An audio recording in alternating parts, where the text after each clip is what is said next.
Madam, আপনি চলে এসেছেন। আমি আমার মেয়েকে আপনাদের স্পেশাল হোস্টেলে দিতে এসেছি। সত্যি কি আমার মেয়ে এখানে পড়লে আমার সব কথা শুনবে? অবশ্যই। ওর সব রুমমেট ট্রেনিং প্রাপ্ত রোবট। ওরা আপনার মেয়েকে সঠিক জীবনযাপন শিখাবে। রোবট শিখাবে আমাকে। মাত্র 30 দিন পর আপনি আপনার এক নতুন মেয়েকে দেখতে পাবেন। খুবই ভালো। 1 মাস পর আমি তোমাকে নিতে আসবো। মাম্মা, আমি এখানে থাকতে চাই না। বাই।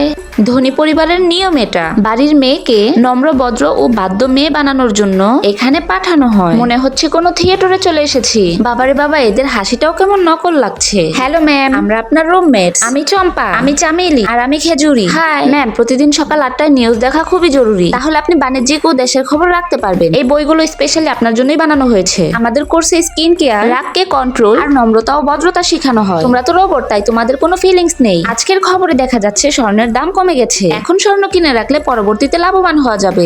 এবার পরবর্তী ট্রেনিং। বাইরে চলুন। আরে এটা তো একটা গেম। এই নিন, এখান থেকে একটা নিন আর এভাবে নিশানা করুন। এবার আপনি করে দেখান। আরে এটা কোনো ব্যাপার নাকি? এটা তো আমার বাঁ হাতের খেলা। আরে ইয়ার, একটা নিশানা তো লেগে যা। খেলবো না আমি। তারপরে এই রোবট আমার মেকআপ ভেঙে ফেললো। যে কোনো অবস্থায় আপনার রাগকে কন্ট্রোল করুন। মেনে নিন আপনার সবচাইতে পছন্দের মেকআপ ভেঙে গেছে। আমার তো এত রাগ হচ্ছে, ইচ্ছে করছে চামিলের পা ভেঙে ওর হাতে দড়িয়ে দেই। টেনিস বল খেলা স্বাস্থ্যের জন্য উপকার। এটা আপনাকে শিখতেই হবে। এরা তো একের পর এক মেরেই যাচ্ছে। একটা বলও আমি টাচ করতে পারছি না। তোমাদের মতো রোবটের সাথে আমি কিভাবে খেলবো? আমি আর পারছি না। তোমরা ইচ্ছে করে আমাকে বিরক্ত করছো, তাই না? না ম্যাম, আমার কথা বুঝতে পারছো না নাকি? অযথা প্রশ্ন করবেন না। যা বলার সোজাসুজি বলুন। এরা এত বোরিং কেন? চম্পা, শুনে রাখো, আমি আর কিছু শিখবো না। ওয়ার্নিং, আপনার রাগ কন্ট্রোলের বাইরে। এখন আমিও আপনার কোনো কথা শুনবো না। কি? এরপর ওরা আমাকে রুমে আটকে দিল। আপনি শান্ত থাকতে পারছেন না, এই জন্য আপনাকে এই রুমে বন্দি থাকতে হবে। বিদ্যুৎ বন্ধ, নেটওয়ার্ক বন্ধ। যতক্ষণ আপনি আমাদের কথা না শুনবেন ততক্ষণ বাইরে আসতে পারবেন না। আরে এখানে তো নেটওয়ার্ক পাচ্ছি না। এখন আমি কি করবো এই অন্ধকারে? ম্যাম, আমাদের কথা মেনে নিন। আমি আমার মেয়েকে নিতে এসেছি। আপনার মেয়ে নিজের ইচ্ছায় আরো 1 বছর এখানে থাকার সিদ্ধান্ত নিয়েছে। কি?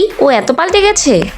মাম্মা, আমি নিজের ইচ্ছায় 1 বছর আরো এখানে পড়তে চাই। মাম্মা, এই নাও পানি। আমি ক্লাসে যাচ্ছি, তুমি বসো। মনে হচ্ছে ট্রেনিং এর রেজাল্ট খুবই ভালো। ও তো পুরোই বদলে গেছে। আমাদের ট্রেনিং কখনো বিফলে যায় না। সামনে দেখো আরো কি হয়। আমি শুনেছি আমার সব রুমমেটস রোবট। ম্যাডাম, আপনাকে স্বাগতম। আমি রোবট চম্পা, আমি চামেলি, আমি খাজুরি, আর আমি শিউলি। আমাদের রুমে আপনাকে স্বাগতম। বন্ধুরা, তোমাদের যদি এমন রোবটের সাথে থাকতে দেওয়া হয় তখন তোমরা কি করবে? লাইক ও সাবস্ক্রাইব করে কমেন্টে অবশ্যই বলে যাও।